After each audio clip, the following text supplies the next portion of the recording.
وقيل للذين اتقوا ماذا أنزل ربكم قالوا خيرا للذين أحسنوا في هذه الدنيا. Babul isnadi minad din. Ini kaidah untuk belajar. Babul isnad minad din. Saya terangkan cepat. Babul isnad, bab yang menerangkan bahwa isnad itu asalnya berasal dari kata sanad, as-sanad. Ya, sanad itu adalah silsilah atau runtutan riwayat yang sampai ke sumber aslinya. Jadi kalau Anda terima informasi terus dilacak sampai ke sumber primernya disebut dengan sanad. Di hadis ada sanad, ya. Anda dengar hadis Imam Al-Bukhari. Al-Bukhari nggak pernah ketemu dengan Rasulullah. Lalu Anda ingin lacak dari mana dapatnya Imam Al-Bukhari? Anda cari 1, 2, 3 dari si fulan sampai ketemu dengan Rasulullah SAW. Itu disebut dengan sanad namanya.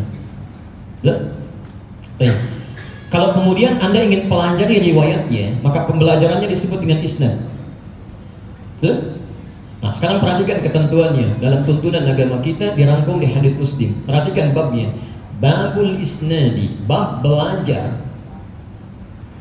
Bab belajar yang langsung bersumber pada sumber inti, ya. Belajar yang langsung bersumber pada sumber intinya. Kita telusuri sampai bersumber ke Nabi, sumber intinya. Itu minad din, termasuk bagian dari agama, yang penting dari agama, dari ad-din. Jadi kalau Anda ingin menerapkan misalnya ketentuan ad-din, ketentuan agama kita, bisa kita diperintahkan untuk salat, ya. Al-Baqarah ayat 43, ya. Posisi paling kanan di pertengahan, wa aqimus shalah, dan tunaikan salat. Ketentuan perintah dari agama. Bagaimana cara sholatnya? Tidak mungkin Anda langsung sholat. Anda akan belajar ilmunya dulu. Maka kalau Anda ingin benar cara sholatnya, maka Anda harus belajar dengan benar cara menunaikan sholat itu. Pelajari ilmunya dengan benar. Telusuri sampai ke Rasulullah SAW. Maaf, Anda belajar caranya tidak benar, maka akan menentukan kualitas sholat Anda. Sholat Anda pun tidak akan benar. Anda belajar sholat dengan cara yang tidak benar, maka ibadahnya pun berdampak kepada penerimaan yang tidak bagus. Hasilnya tidak akan benar. Karena itu, mohon izin, pernah terjadi di zaman Nabi SAW. Di Al-Bukhari nomor hadis 751, 757, di hadis Muslim nomor hadis 397. Kalau berbeda nomor, cari babul musifis sholat, bab tentang orang yang sholatnya kurang bagus. Secara singkat, ada seorang lelaki namanya Khalid Az-Zuraiqi. Ja'a rajulun ila Nabi sallallahu alaihi wasallam. Datang seorang lelaki pada Nabi sallallahu alaihi wasallam. Fadakhala ila al-Masjid an-Nabawi, masuk ke Masjid Nabi. Fa shalla bi janbin Nabi sallallahu alaihi wasallam. Salat di samping Nabi. Maka tatkala setelah selesai salatnya, falamma sallama yaminan wa shimalan, tatkala salam ke kanan dan ke kiri, faqala lahu an-Nabi sallallahu alaihi wasallam. Maka Nabi sallallahu alaihi wasallam berkata pada orang ini, "Shalli fa innaka lam tusalli." Anda silakan salat lagi karena Anda belum salat. Padahal orang ini telah selesai salat. Karena cara sholat dia, belajarnya tidak tepat sesuai dengan yang dituntun oleh Nabi, maka kata Nabi, ulangi sholatnya, Anda belum benar.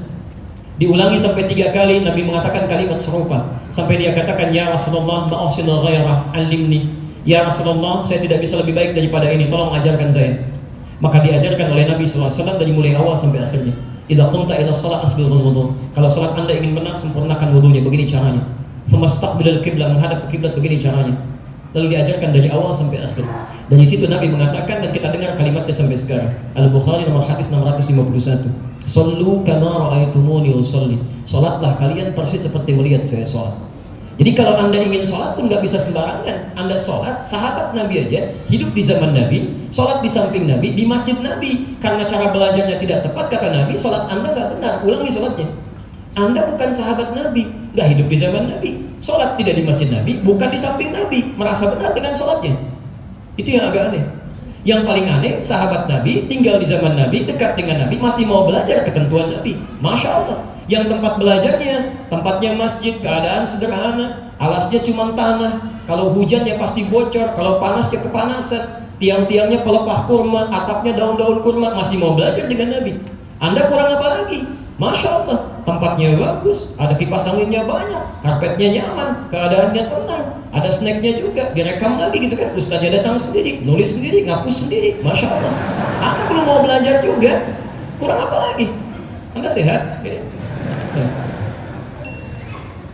Jadi teman-teman sekalian, jadi ketika kita mau belajar kalimat Nabi yang lihat kama ra'aitumuni, seperti Anda lihat saya. Kita diminta lihat dulu. Nah, sekarang pertanyaannya, pernah nggak kita lihat Nabi? Di mimpi barangkali? Tapi karena kita belum pernah melihat Nabi, di mimpi jarang bertemu Nabi, maka kita harus lihat dan belajar dari orang-orang yang pernah belajar dari Nabi. Diurut sampai dengan ke kita. Itulah yang disebut dengan sanad, pelajaran yang disebut dengan isnad.